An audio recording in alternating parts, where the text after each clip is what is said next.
Tanong, are we being attacked by our enemies? And who are our enemies? Sino ang ating mga kaaway? Inaatake ba tayo ng ating mga kaaway? Sino ba ang totoo nating mga kaaway? Kaya kinakailangan natin malaman sino ang ating mga kaaway at bakit tayo naging kaaway niya at bakit natin sila naging mga kaaway. Ito po'y nagsimula sa langit. Nung nagkaroon po ng rebellion doon sa langit, dahil meron pong gustong magtapol, yung bang magtumba sa kaharian ng Diyos, na merong nagkaroon ng tinatawag na interested party sa trono ng Diyos. Agawan ito ng power, agawan ito ng kingdom, agawan ito ng glory, agawan ito ng honor against sa totoong worthy. It was Lucifer. It was Lucifer na siyang nag-rise against his creator. So anong nangyari? Hindi naman pwede na mayroong magwagi laban sa naglalang. It is impossible and it can never be happen. Hindi talaga pwede mangyayari na maging successful. Kaso bakit ginawa yan ni Lucifer? Bakit yan niya pinustro? Bakit niya yan? Nag-convince pa siya ng maging kasama niya. Even 1/3 of the angels of God in heaven, na-convince niya. Imagine that. Doon nag-start ang enemies of God. And because they are enemies of God, God declared war against them. And He is sending Michael, the archangel, to fight against Lucifer. Natalo. Dahil sa kataluhan na naangkin nila, they don't have any more power to fight against their creator. So God condemned them. God judged them and caused them to be cast down on the earth dito sa sanglibutang ito. So yung enemies of God, nilaglag dito sa lupa, kung saan dito nilalang ng Diyos ang tao in His likeness, in His image. So ngayon, nagkaroon ngayon ng, alam mo si Lucifer, bright yan eh. Kung basahin natin yung Bible, he was created perfectly by the Creator. He was the brightest archangel of God. Matalino yan. Kaya nung nilalang ng Diyos ang tao in His likeness and in the likeness of the angels of God, nagkaroon ngayon ng jealousy. Nagkaroon ngayon ng inggit ang diablo. Gusto niya, kung maari lang, huwag nating kamtin ang plano ng Diyos sa buhay natin na tayo ay bigyan ng pagkakataon to inherit the kingdom of God where Satan was before. Kung nandoon galing si Satanas galing na siya doon Kaya, pinahamak niya ang ating mga magulang by tempting them to commit sin. At dahil dyan, all have sinned and come short of the glory of God. Damay lahat. So, halakhak ngayon si Satanas. Ngayon, it is the love of God. For God so loved the world that He gave His only begotten Son. Para meron pa tayong pagkakataon na magkaroon ng kaligtasan. But, we have to overcome the enemies of God. Nandyan na ngayon papasok ang battle. Diyan na ngayon papasok ang fight. Diyan na ngayon papasok ang pakikibaka. Importante yan sa part ng ating buhay. Hindi pwede na hindi natin ito bigyan ng tinatawag na pansin. Tingnan mo yung mga bansa ngayon. Bakit ang mga bansa sa buong sanglibutang ito, they are making so much armaments, weapons. What is the purpose? To protect their own country, no? Para proteksyonan yung country nila, or else merong stronger than them na mag-attack sa kanila, they will be slaves. Maging slaves sila. Yun ang ayaw nila. Kaya ganun din po sa buhay natin. Kailangan natin ng victory against the enemies. The enemies of God, which is our also enemies. Bakit? Pinakailaman na niya ang tao. Pinahamak na niya ang tao. Kaya kailangan talaga natin ng katagumpayan. So ang sinabi dito, through thee will we push down our enemies. Through thy name we will tread them under that rise up against us. O sino pa pala ang nag-rise against us? Di ba si Satanas? Di ba ang Diablo? Para nakawin at sirain ang mga bagay-bagay na dapat nating kamtin mula sa nag-create sa Kanya, nag-create sa lahat, nag-create sa atin. So, kinakailangan natin siyang matalo. Taluhin natin siya. Kailangan natin siyang taluhin. Kaya, this is a so-called serious matter na kung hindi ito bubuksan ng Diyos sa ating kaisipan, manatili tayong bulag. Kung hindi ito bubuksan ng Diyos sa ating pangunawa, manatili tayong, alam nyo na, deceived. Manatili tayong defeated. Kaya, dyan lamang sa pangalan, pag sinabing through thy name, pag merong name that represents personality. Pag nakakita ka ng ID, may pangalan, that is personality. Tao yan. Buhay yan. O nabuhay yan, kung patay na yan, basta yan ay personality. So pag sinabing through thy name, sa atin pa, that is the personality of God. The personality of Jesus Christ. Kaya si Jesus Christ ang makabigay sa atin ng dakilang katagumpayan. Through thy name, we will tread them under that rise up against us. Kaya, through Him, hindi natin kaya ito kung sa atin lang sarili. Basahin natin. Psalms 18:39 hanggang 42. Praise the Lord. For thou hast girded me with strength unto the battle. Thou hast subdued under me those that rose up against me. Thou hast also given me the necks of mine enemies, that I might destroy them that hate me.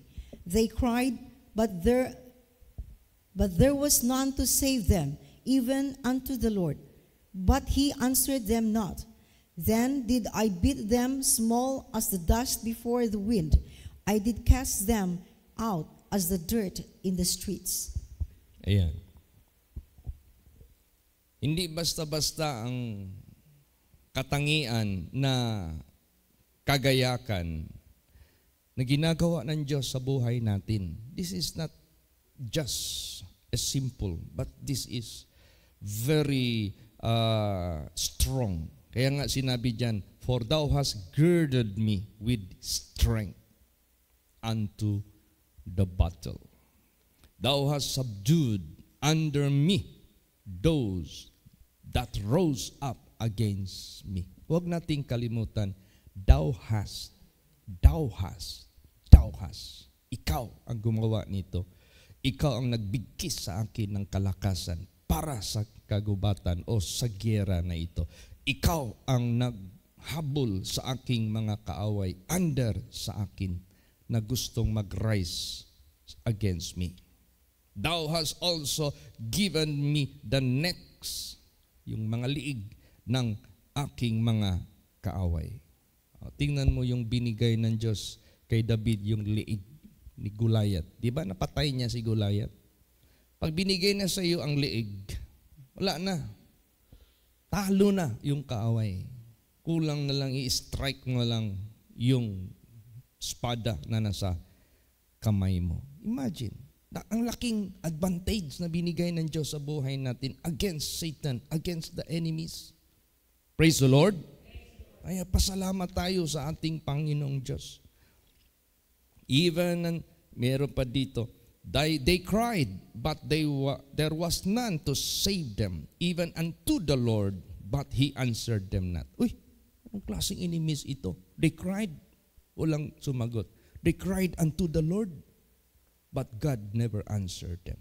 So these are the religious sectors.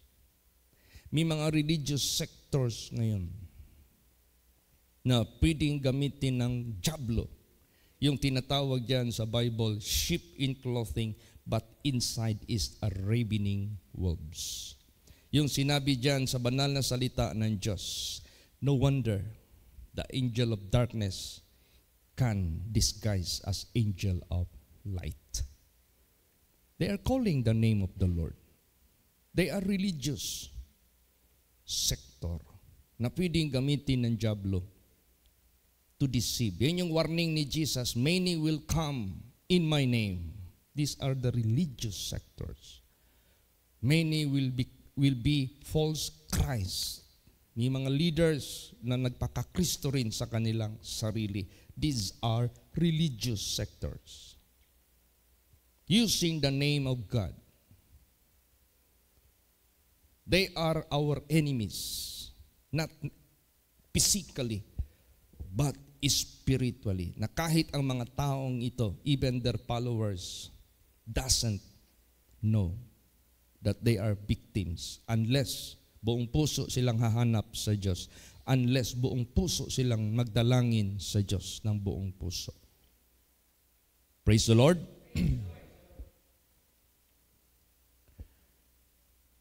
Then did I beat them, small as the dust before the wind. I did cast them out as the dirt in the streets. So, ibig sabihin yan, God will make you superior against them. Walang kalaban-laban si Satanas. Alam mo si Satanas ngayon, pinasukan na niya lahat. Pumasok siya sa reliyon. Pumasok siya sa mga alak. Pumasok siya sa mga sugal. Pumasok siya sa mga bisyo. Kaya alam ko, duda ako yung pogo na ni-raid dyan sa Tarlac, tapos sa Pampanga. Yan yung mga hackers na kumalat dito sa Pilipinas. They are organized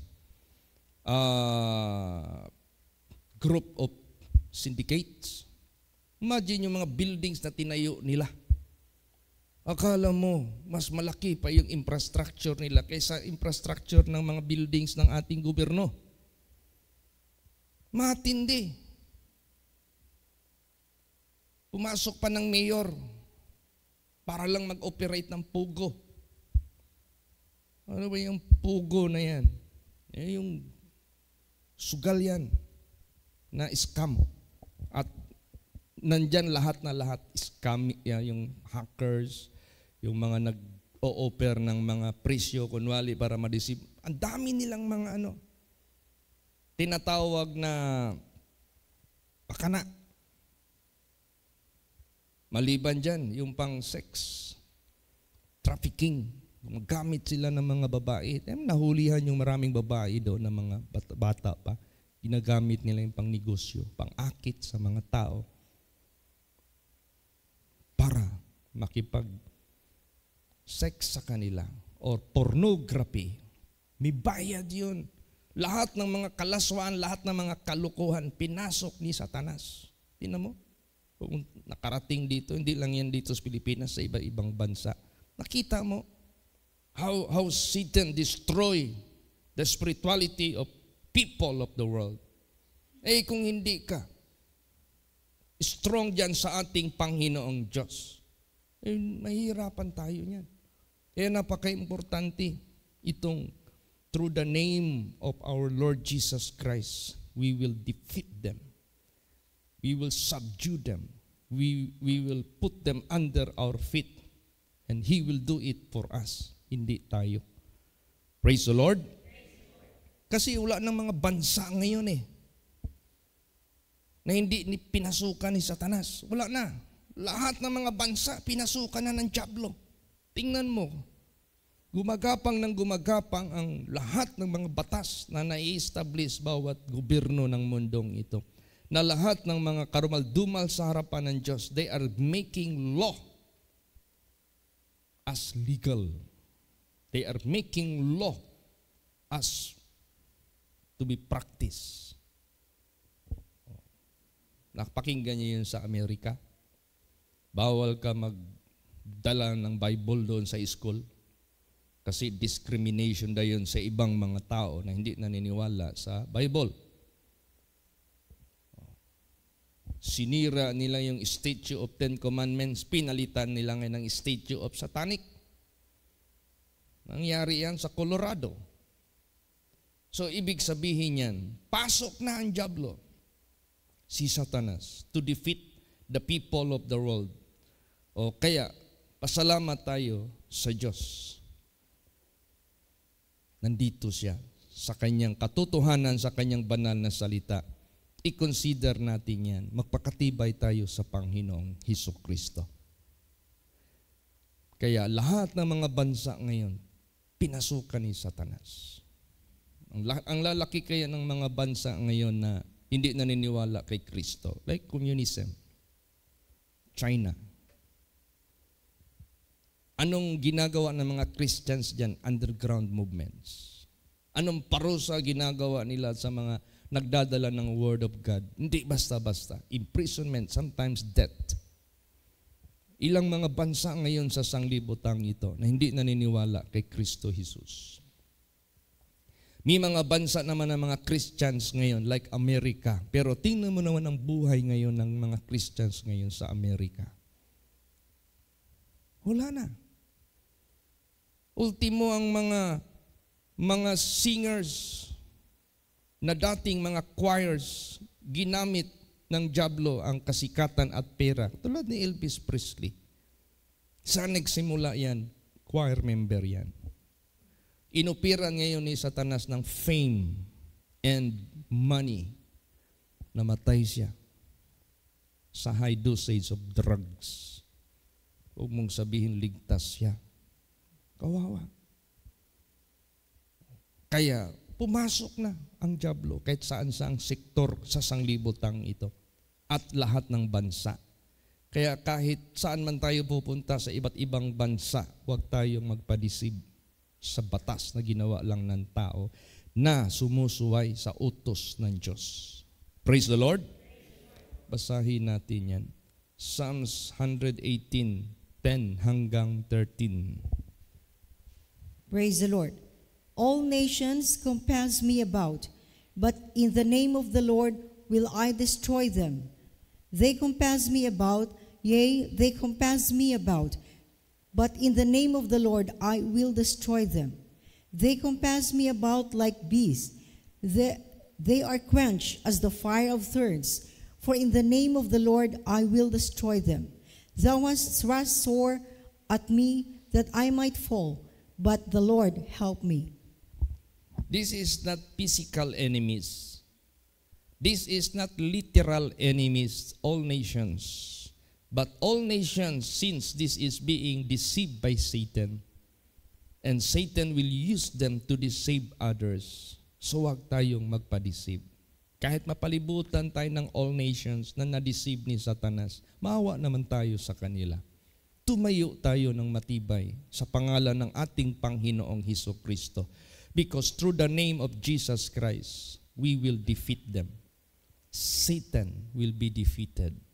And people will be rescued, will be saved. How God rescue us? Paano ba tayo na-rescue ng Diyos? Di ba? According to 1 John 3, verse 8. Whosoever committed sin is of the devil. Ibig sabihin yan, pag ikaw ay inaitulak sa pagkakasala, kay Satanas ka na. Kuha ka na ni Satanas. Captive ka na ni Satanas. Nanaig na si Satanas sa buhay mo. Ginawa yan ni Satanas sa ating mga magulang. At yan ay nag-domino effect sa atin lahat. Paano niya tayo ni-rescue?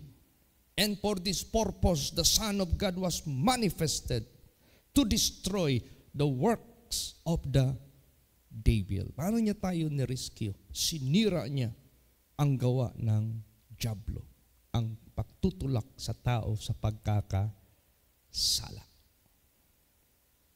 So, ibig sabihin niyan, this is a fight against wickedness and righteousness, against unholiness and holiness, against wickedness and righteousness of God. Ngayon, ang sanglibutan ngayon, ano nang nangyayari? Lantara na, nagkakasal ng same-sex, babae at babae. And it is being attended with much people. There are many people who are giving consent. Even those legal-minded who are in the government, in the law firm, mga abogado, mga judge, kung ano pa, wala na. Deceived na rin. They are the one who solemnize it. Even the priest or the pastors, some of them, they are the one who solemnize it. Pasok na si Satanas. Hindi yan basta-basta. Nakikita natin yan. Kaya, therefore, kahit palibutan man tayo ng masamang impluensya ng lahat ng mga bansa sa mundong ito, let us not fear. Let us stand in the name of our God. Praise the Lord. Kaya ang ano kasi natin, ang objective nito, daigin natin si Satanas and rescue the people of the world. We are not fighting against flesh and blood. We are not fighting against people of the world, but we are fighting against Satan who brought destruction to earth. Kailangan identify natin sino yung kaaway natin at identify din natin sino ang i-rescue natin. Praise the Lord. Alam mo, minsan nahirapan yung government natin nung ni-rescue nila yung kidnap victim dyan sa nangyari sa barracks sa San Pedro. Yung panahon ni Pugoy. Kasi ito si Pugoy, naka-maximum yung status niya. Meron kasing maximum, merong minimum. Pag maximum, hindi mo pwedeng luagan yung pagkulong mo sa kanila. Humanap lang sila ng pagkakataon. Ililipat na sila doon sa Davao Penal Colony, sa Dapicol. Wala na silang takas doon. Masyado nang mahigpit. Siguro may plano pa silang magtakas. Dumating yung Australian missionary. Kasama ng mga Pilipino religious group dito sa Davao. At isa dyan na nakasimba dito. Yung dalawa, mag-asawa. Si Pastora She, tsaka yung husband niya. Nandoon sila, actual nangyari. Nahirapan ng government. Kasi nung nagbakbaka na, meron talagang collateral damage. So you have to identify your enemies para walang collateral damage. Kaya tayong mga anak ng Diyos, do not personalize the fight. We are not fighting against our fellows, our brethren, our countrymen, neither other countries, but our enemies is Satan, the devil. Siya yung kaaway natin at hindi natin ito madidefeat without God.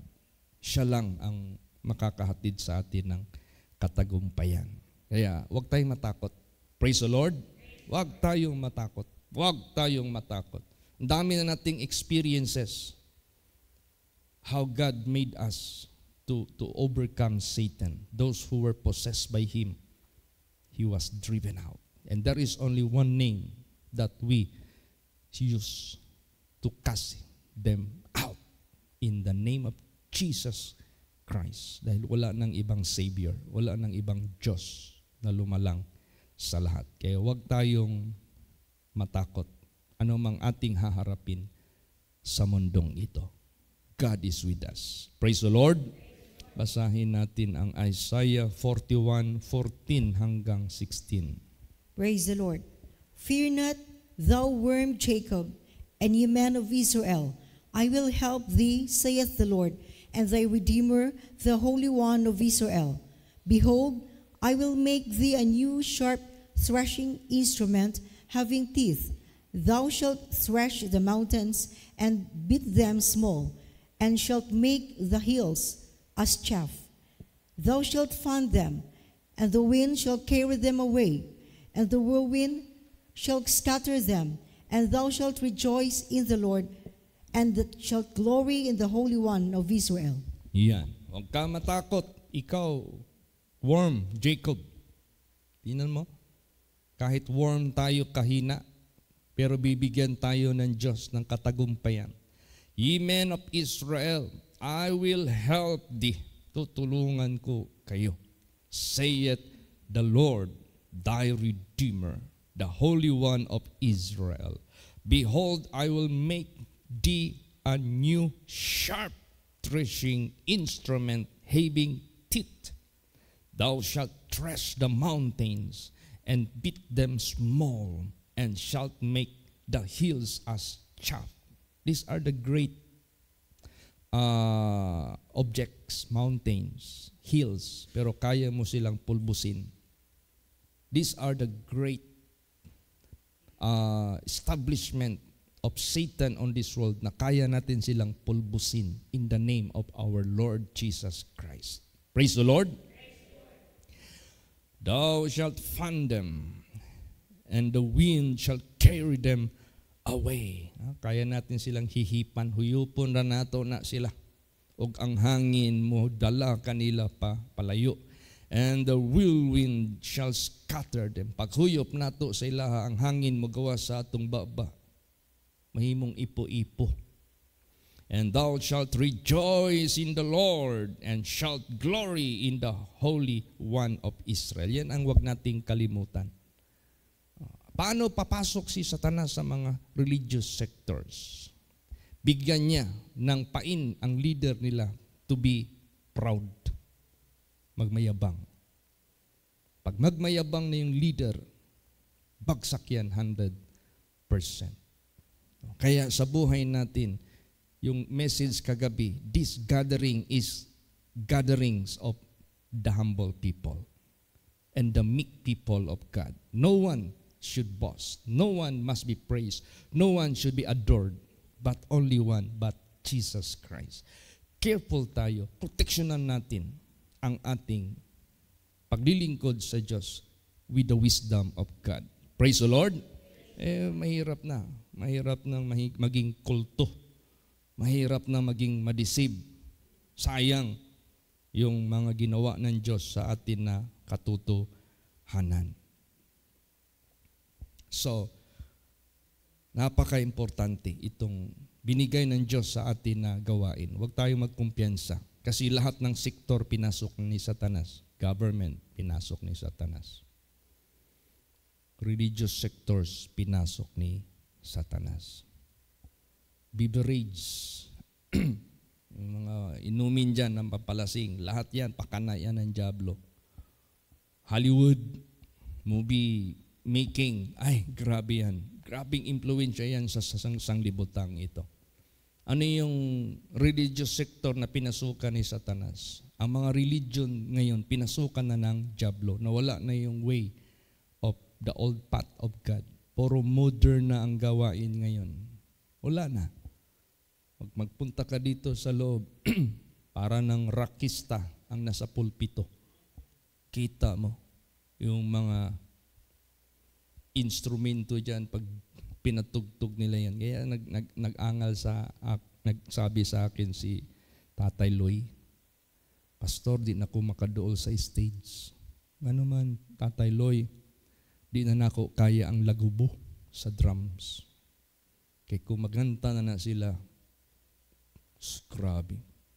Murag manglagpot lagi daw ang imong dughan sa nilagubo sa drum. Tapos kung tingnan mo yung mga aura ng mga nagpe-perform doon, ang mga babae, maiksi na masyado yung kita na lahat ng legs. Kung the way magkanta yung mga song leader nila, ano na talaga, rakista na talaga. The way mag-gitara, yung mga lalaki, mahaba na ang buhok. How come the holy place is being intruded with the image of Satan? Nag-ano si Satanas, camouflage. Pinalitan lang niya yung lyrics, pero ganun pa rin ang melody. Kaya lahat ng mga membro, puro mga rakista na lahat ang mga pag-iisip. Maganda ito kasi mga young people dito sila enjoy. The holy place, the sanctuary is not a place of enjoyment of the atmosphere of earthly and worldly atmosphere. The sanctuary must be holy place so that the people should live in the fear of God. You must live in holiness and in righteousness, not in worldliness. Kaya minsan pag magtanong sila sa atin, hindi man pinagbabawal sa amin yan. Hindi naman pinagbabawal, okay man yan sa amin. Puro okay. Wala nang restriction. Kung basahin natin ang Bible, hindi basta-basta ang observance. Yung observance ng Diyos sa righteousness and holiness. Praise the Lord. Kaya, ganun. Naalaala ko yung, alam mo si Taning, hindi basta-basta yan. Nag-a-assist yan siya sa mga tao, paano mag-deceive. Nag-a-assist yan siya sa mga tao. Paano niya suportahan yung kanyang project dito sa sanglibotang ito. Naalala niyo yung casting out of demons doon sa Makati na ipinakita sa pangitain, yung black dragon, nag-reinforce si Satanas, nagpadala ng red dragon. Kung merong reinforcement si Satanas, meron din tayong reinforcement. Saan ba galing yung reinforcement natin? Galing sa EFE? Galing sa PNP? Galing sa SAF? No.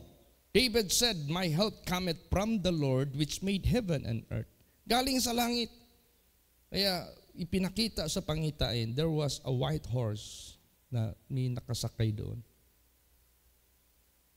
Tinalo niya yung red dragon. Kaya huwag tayong matakot, children of God. Praise the Lord.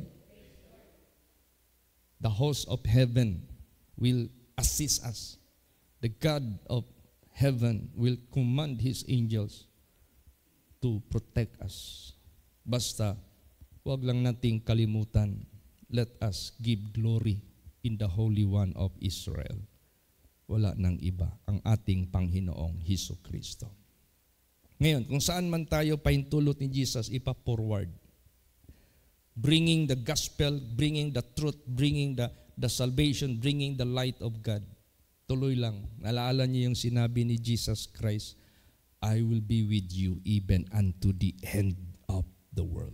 Saan bang end ng sanglibutan? North Pole and South Pole.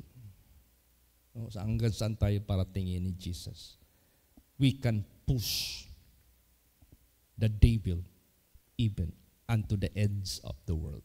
Praise the Lord. Basahin natin. Deuteronomy 33 verse 17. Praise the Lord. His glory is like the firstling of his bullock, and his horns are like the horns of unicorns. With them he shall push the people together to the ends of the earth. And they are the 10,000s of Ephraim, and they are the thousands of Manasseh. Yan. He shall push the people together to the ends of the earth. This is not literal people, but this represents by Satan. Alam nyo na, ang masamang espiritu. Grabe, pinasukan niya na lahat. Pati eskwelahan, pinasukan na ng dyablo. Gumagawa na ng batas ang mga schools against the law of God.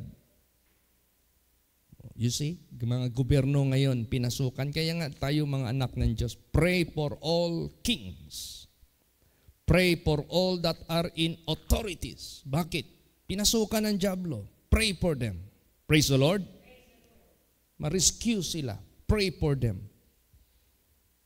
They cannot be used by Satan.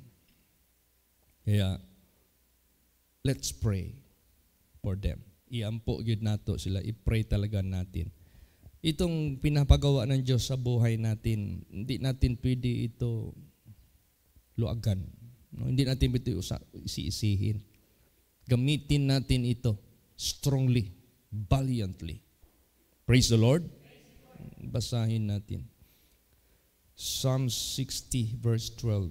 Praise the Lord. Through God we shall do valiantly, for He it is that shall tread down our enemies. Yan. Ang Old Testament, it is always more on literal illustration. So do not apply the Word of God into a literal aspect. Na pag sinabing, aapakan namin ang mga kaaway, hahanap ka ng tao, apakan mo rin. Pag sinabi dyan, binigay na ng Diyos yung liig nila, kuha ka rin ng matalas na kris, hanap ka ng tao, tapos putulin mo na ng liig. O yan ang style ng ISIS. Mali yun. That's a wrong perception. Dito sa atin, apply it into what Jesus did apply. Praise the Lord. O, tingnan mo, minsan meron ditong nagreklamo na, bakit yan si Pastor Chit mag-preach, laging lumalabas sa bibig niya, Satanas, Devil, Satan, Lucifer. Pakinggan mo ang salita ni Jesus kung di ba lumalabas sa bibig niya.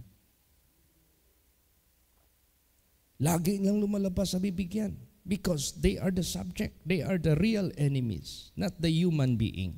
Praise the Lord. Kaya wag tayong ma-misinterpret na kukumpanya tayo kay Satanas. Hindi. We are just making highlight that the real enemy is not human, but it is the devil, it is Satan. Hindi natin ito magagawa victoriously, successfully by ourselves alone. It cannot. Basahin natin. Psalms 91:13. Praise the Lord. Thou shalt tread upon the lion and adder, the young lion and the dragon shalt thou trample under feet. Yan. Apakan natin sila. Ilagay natin sila ilalim sa ating mga tinamot dito. Di ba tayo dito sa holy place? Muntik na tayong napasok ni Satanas. Kailan yan, Pastor Chit, nangyari? Naalala nyo yung last year? Halos na uga tayo dito. Malapit tayong mahati. Anong purpose doon na mahati? Agawan ng territory. Agawan ng posisyon. Yan man ang nangyari ngayon sa mga churches. Bakit nagkawatak-watak ang mga churches? Agawan ng sino maging leader. Agawan ng mga properties. Ang mga properties sa simbahan, pinangalan sa sarili ng pastor. I-personalize ang ari-arian ng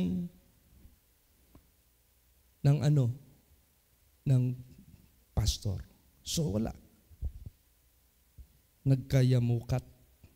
Tapos yung mga pastors naging immoral, nanggagalaw ng mga young people. Sira. Yan ang pagpasok ng dyablo sa mga churches. Kaya sa atin dito, let us protect in the name of our Lord Jesus Christ. Praise the Lord. Na mapiyalan ta sa Diyos. Mapagkatiwalaan tayo sa Diyos sa gawaing ito. At let's go forward even unto the edge, hanggang sa dulo ng sanglibotang ito. Siya yung magkilos ng kanyang kapangyarihan. Marinig mo man yan. Ang mga simbahan nagkahati-hati. Nakamit ako ng pastor dyan sa Manila. Pastor Chit, yung simbahan namin ang laki-laki.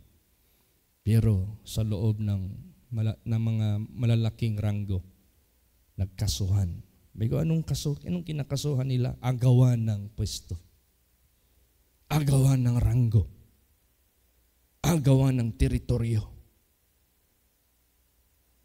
Ano ito? Politiking? Ano ito? Run by human being? Hindi yan. We have only one leader here. And He organized us. Praise the Lord. And He select everything to put into the office. And let us unite for His glory and for His honor. Kung ano mang binigay ng Diyos sa atin ng mga authorities at mga positions and mga gawain, let no man be honored, let no man brag, let no man claim, but let us all give glory, the honor to our Lord Jesus Christ. And let us unite as one body, and let us work together in the name of our Lord Jesus Christ. Praise the Lord. Iyan. Kaya, anong nangyari doon sa Red Dragon?